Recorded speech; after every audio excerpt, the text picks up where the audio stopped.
All right, welcome to Limmy Talks about college, the college life and college admissions podcast. I'm your host, Limmy, and today we have Jacob, a rising freshman at Brown. Welcome, Jacob. Thank you, Limmy. I'm really happy to be here. It's going to be a lot of fun. I'm excited to give my perspective here. Yeah, man, super cool. Why don't you tell us a little bit about yourself? Yeah, well, I am from a pretty small town in West Michigan. Nobody really knows anywhere in Michigan, maybe besides Traverse City, Detroit, sometimes Grand Rapids, and I'm like the best way maybe someone might actually know I am is like 40 minutes west of Grand Rapids, but it's kind of about it for where I live. Lots of people like the beach around here. Um, let's see. At Brown, I'm looking to study. I'm really excited for the open curriculum. I'm looking to study molecular and cellular biology on a pre-med track. But as with most college students, that might change if I find something I like. If I find something that's cooler or more interesting. Yeah, that sort of deal. I played soccer. I'm hoping to play club at Brown. Um, Probably couldn't make the varsity team though. Uh, I I love to spend time with my friends. Love to spend time with my family. I played the violin, but I haven't been so much lately. Guess I should get back into it, huh? But yeah, that's kind of a lot about me. We can get into the rest. Yeah. Why Brown?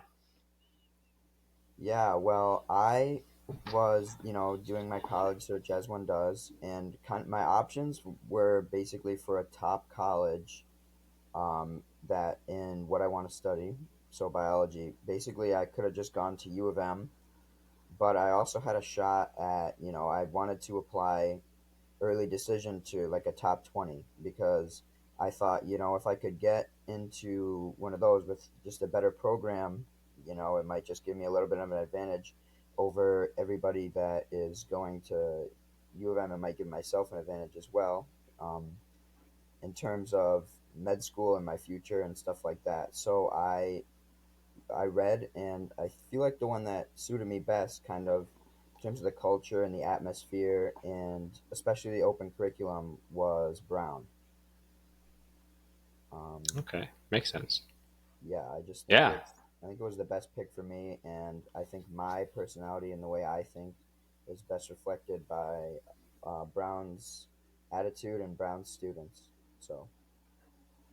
great, great. Did you get a chance to visit? I did. I actually visited a few weeks ago, earlier this summer. I did not get a chance to visit before I applied and before I was accepted. But yes, I visited at the end of June this year. Yeah, Brown is an incredible school for pre-med. Yeah, It's got one of the best matriculations. The grade inflation is also very nice. I think it's upwards of 90% of their pre-med students get into med school. So, Yeah, it's huge. Why pre-med? um, I studied a lot of stuff in high school. I was originally just when I was just planning on going to U of M, I kind of had it planned out so that I could take a certain amount of dual enrollment courses, and then there's a state agreement with colleges where dual enrollment courses at community colleges have certain ones have to transfer for credit at a place like U of M. So my idea was I could get almost an entire year free by taking 10 dual enrollment courses and having them all transfer. But then I I didn't end up going there. But what I did discover is that out of all the dual enrollment classes and I guess other AP classes I studied, my favorite thing was kind of AP Bio and learning about the human body and learning about how cells work.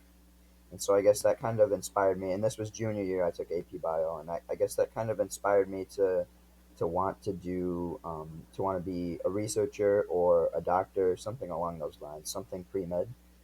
So that's kind of where we are now. Awesome. Going off of that, so you said you were involved with a lot of different things in high school. What were some of the things that you were involved with? Yeah. In terms of classes or My extracurriculars are actually surprisingly light, I feel like, for a top 20 applicant. So, in terms of my classes, I took basically I took two English classes, two philosophy classes at the local community college, and then the rest was like all different subjects. What So was I your took GPA? 4.0 Okay. unweighted. Our school did not do weighted GPAs, but I had 10 dual enrollment classes and 5 APs with all A's. So I'm not sure how that would have got weighted, but it's Excellent student. I wish they would have I wish they would have weighted it so I could know, or would have given me at least some calculation on how to weight it. But yeah, Okay. Okay. it was Great. Great. What were the extracurriculars that you're involved with? I'm sure there's a lot of people dying to yeah. know So what does it take to get into Brown. um, I did varsity soccer. I did club soccer.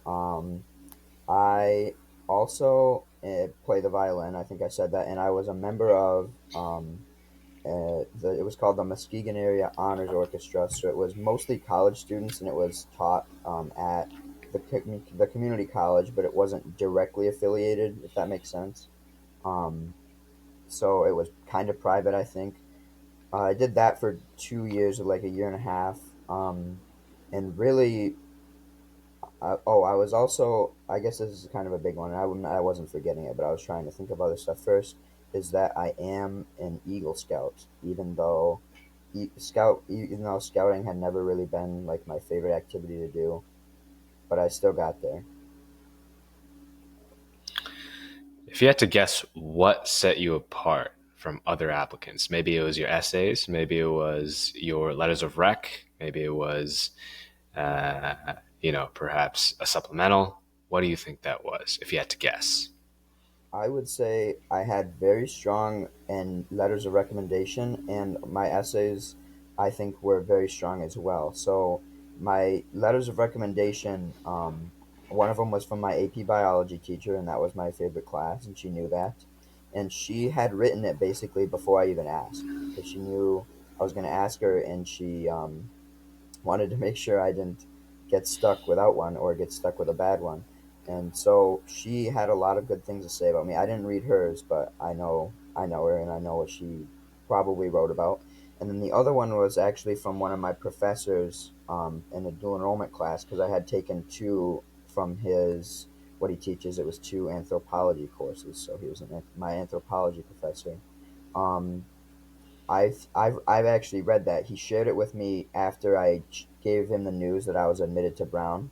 He hadn't shared it with me before, but it was really touching, and it was probably way better than what most applicants' letters or recommendations look like. Not to say that anyone listening those are bad, but getting a good one that is really heartfelt and not just wrote by someone trying to get it done for you. I'm sure that it makes a difference. And then my essays, let's see, my Common App essay, I it's tough for me to it's a little bit personal is what I can say, and I don't want to go into the details, but it was definitely I can say with confidence. I mean, hopefully not at the expense of sounding arrogant, but I can say with confidence that it was a lot different and from most people's Common App essays. It didn't fall into a cliche at all. I don't think it was boring, and clearly it worked. So that speaks to its effectiveness, I suppose. This and then my Brown essays were, um, to be honest, I didn't obviously I didn't copy them or steal ideas, but with the Brown essays, not the Common App, but with my Brown essays, I read some successful Harvard and other Ivy League essays online, just to kind of to see how that type of stuff got written, and then I didn't like I said, I didn't steal any idea, but I used what I knew from that to articulate my Brown essays. There are three of them. They're 250 words each. I'm not sure if you're familiar, but I used that to articulate those in a way that I thought would be received better, and I think that that's important. Um, Can you give us a yeah, short blurb on what your essay was on? Perhaps, the first sentence or a a brief Yeah, description of what you wrote about, I wrote if you feel about comfortable? kind of my family a little bit because I grew up with my parents are divorced, and so my family, between my mom and my dad, it was an interesting dynamic, and I grew apart from. Here's what I will say about my essays. I grew apart from, um, I guess, my father a little bit, and how what he had me believing when I wasn't grown apart from him. And so that kind of growth allowed me to share a perspective that I think that Brown found, I'm missing the word right now, compelling. Compelling is the word. Uh, because obviously, all of those schools, all the top 20s want some sort of way that you can talk about growing in knowledge and growing as somebody who's open minded and who loves education. And I feel like the experiences in my life allowed me to write a really good essay about that with regard to my parents. So, seems like a very sensitive topic, and seems like you wrote a very touching essay. How long did it take you to write that essay? Because typically, to write a good personal statement, it takes a little while. And I would imagine that writing about something as personal about your family would take you a significant amount of time. And I'm sure, tell us a little bit more about your experience writing that essay as well. It's um, it's pretty uh, it's pretty difficult because I'm definitely going to make some people feel worse about themselves when I say this, and it's not. Before I say it, it's not directed at anybody. But I literally sat down, and this was pretty close to the November 1st early decision deadline, um, and I think it was probably the third week of October or something, and the idea for this essay just kind of came to me, and then I wrote three-quarters of a rough draft that night, just like 11 to midnight on a school night. Um, and then I kind of finished it and then tweaked it over the next couple days, but I didn't really take that long to write it, and that's what I think I don't want people to compare themselves to that and say, well, if I can't write an insane essay that works that quickly, I'm going to fail and I'm never going to get in. Because obviously, I'm sure you have experience with it. I have experience with it. When you're applying to a big school like this, it's so hard to not want to compare yourself to others, but it's really just not how it works comparing yourself. So I kind of wrote it pretty fast, and with minimal changes and edits after it was finished, and kind of the same thing with my Brown essays as well. Um, Once I had knew what I was going to write about, I kind of just sat down and wrote most or all of it, edited a few times, and then I was still editing like an hour before, um, hour 2 hours before the November 1st 12 a.m. deadline. So. Um, yeah, that was kind of my experience. I waited till the last minute, and I wouldn't recommend it, but for me, it worked out. I can't really describe how or why; it just kind of did. Were you nervous at any point? Writing the essays, or just like during my whole experience applying and waiting for my decision. Sure, the application process. Yeah. Um, I guess applying before I applied, I wasn't that nervous because it was only once I hit the submit application button that I was like, oh wow, they're actually going to read this. I'm going to get a decision in a month and a half in December. But before that, I don't know. It was just kind of a really big reach school to me, and I know U of M is a very good school, and a lot of people apply out of state and get denied. But my school is a bit of a feeder school, and I would say generally the top 10% of our class, they kind of just get in when they apply, just because it's in state. It's way easier to get an in state, and we have a really good high school, even though it's pretty small and we're in a small town. So I don't know. It didn't really become real to me until after I applied, and then the whole time I was waiting, yeah, I was pretty nervous when I thought about it. So let's talk a little bit about your high school because you mentioned some really interesting courses. You mentioned anthropology. You also mentioned philosophy, which are not the typical courses that are offered at a high school. And so tell me a little bit about your high school experience. Was it so it was a small high school. Yes. Um, was it competitive? What was the vibe there? So our high school, our class was I think 173 students. Our high school is usually around 800 um, for the whole school, and it's pretty. I guess this is important context. It's pretty homogenous racially. We live in even though it's a smaller town. I think there's like 7,000 people who live here, probably more now. It's mostly, upper class, white people, and then so there's not a lot of diversity, and so that's something that I guess you feel as a student, and it kind of changes how you it kind of changes how you can go through high school. But and to shift to my classes now that I've provided that context, the philosophy and anthropology courses were those. Maybe I wasn't clear enough earlier. Those were dual enrollment at my community college. So my high school offers, just the normal course selection, and then they offer pretty good APs. I feel there's probably 10 to 15, but not more than 15.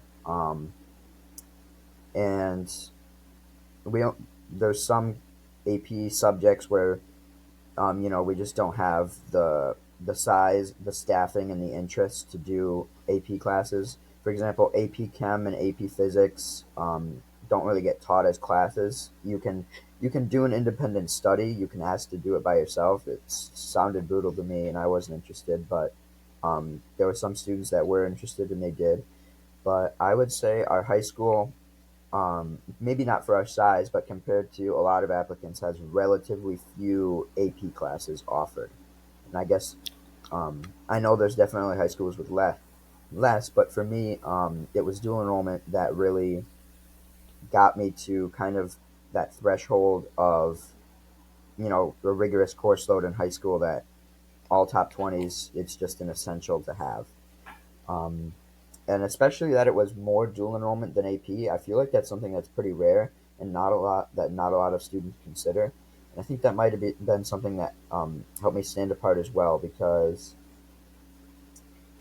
uh, dual enrollment classes, it's an actual college class. It's actual experience at college, kind of the way college is taught. I mean, comparing, I personally didn't mind the community college, but obviously there are some things which a community college is can't really be greatly compared. It doesn't stack up too well against, a top 20 school.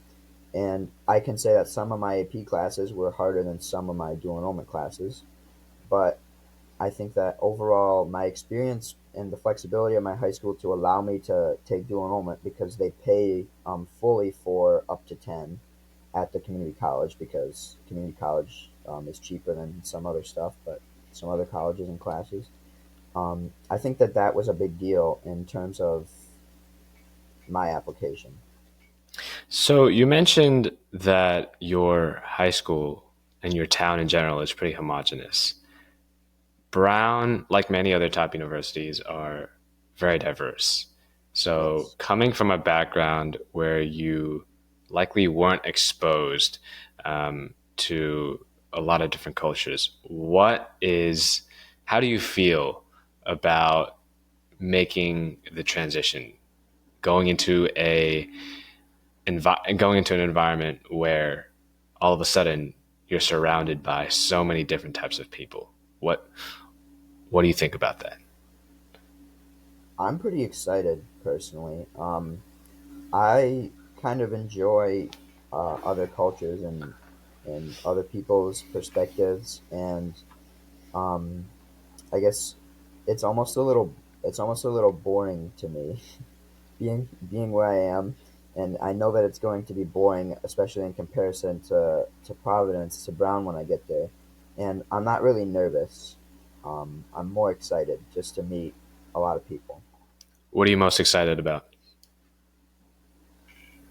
Um, Not gonna lie, the food off Yes, campus is sir. pretty bad.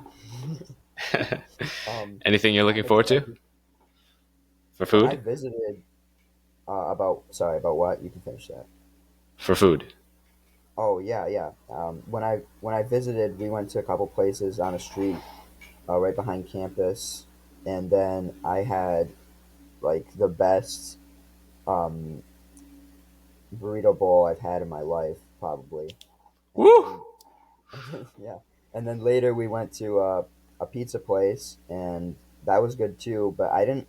It wasn't like a full day of eating there. We just kind of visited for most of the day. But I'm really excited to see the rest of it, and it's going to be a challenge to get myself to eat in the dining hall when I should.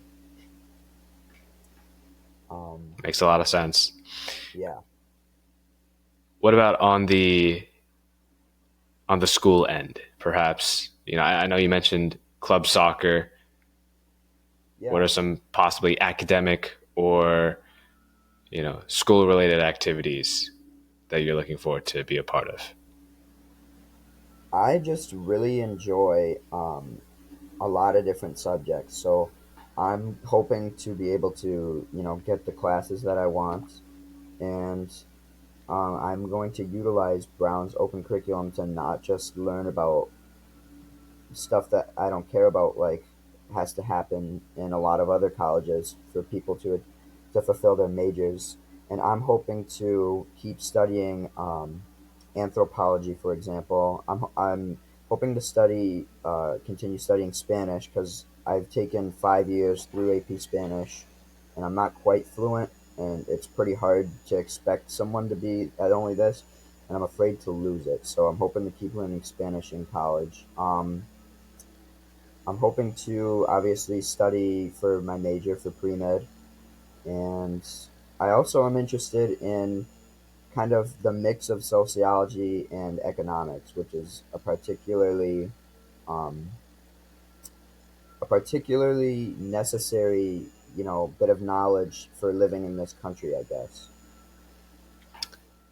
It's amazing that you have such a broad interest in a lot of subjects: anthropology, philosophy, sociology. What is your favorite subject? Do you have one?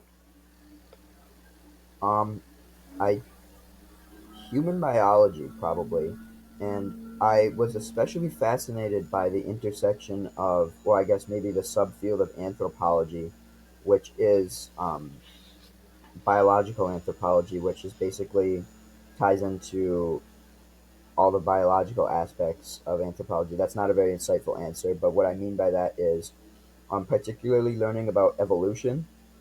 I had the great pleasure of writing, I think it was 23 pages plus a works cited in for one of my anthropology classes for that professor that wrote my letter of recommendation about hominid ancestors and how we evolved over time. And that was a subject that it was really hard to write that paper. Obviously, it was really dense, but it was really interesting to me. That was probably one of the more fun things I learned about, and it also has to do with the type of biology that I'm interested for my pre med major. So I guess if I could do more to make that relevant in my studies and in my career, I'd be really happy because that was probably the most fascinating to me. But I'm also at the same time when I'm introduced into real college level molecular and cellular biology, that's probably going to be pretty fascinating to me as well. So biological anthropology, right? Yes. That's that's sick. Why is that fascinating for you? Um, I don't know. Evolution's really fascinating to me, and that's kind of one of the biggest players in that subfield there. It's hard to describe. It's hard to articulate perfectly why something fascinates you or why something resonates more than other subjects. Um, I guess it's because I like to know how stuff works and how stuff kind of got to be. Um, and that is probably an answer that would lead to a rabbit hole too big for the scope of this podcast. But I guess I'll kind of leave it at that. Maybe that's a good enough answer.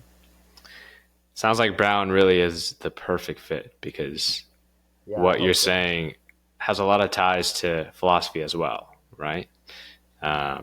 And so, looking very forward to how you put everything together. It's awesome. Yeah, it's going to be quite the journey, man. So, let me ask you this question. You've been very successful so far. Your high school journey is incredible. I mean, straight A's, right? Dual enrollment, going to Brown. If there was one thing that you think above the rest that helped you become successful, what is it? Successful across the board. Yes. In anything that you do.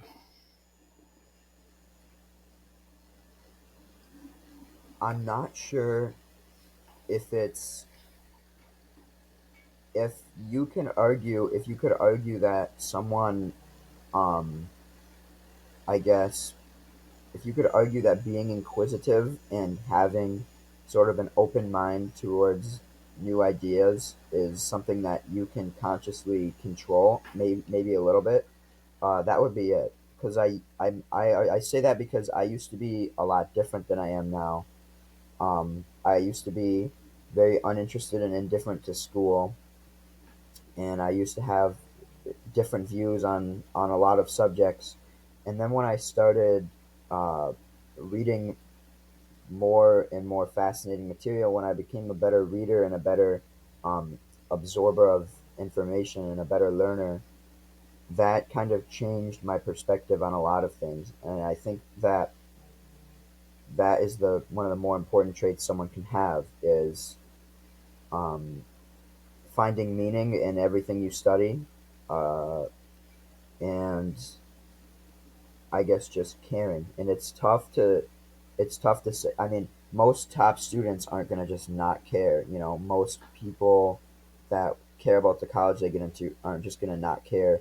But to me, it's I guess it's kind of I'm struggling to articulate it well, but um, just being willing to just taking learning for the fun of it and being fascinated by all sorts of different things that you can learn about is important to keep you going instead of just forcing yourself through all these brutal AP classes and stuff just to have taken it, you know, just to just to try to bolster your application enough to get into somewhere because if you don't really enjoy learning, turns out going to a hard college is pretty brutal. It's a great message. Stay inquisitive, be open minded, and find the will to enjoy learning. Yep, that's my 2 cents. Beautiful. Let's do a very quick rundown because there's probably people that, are also wondering about this. So we covered your GPA, we covered your extracurriculars, covered your letters of rec.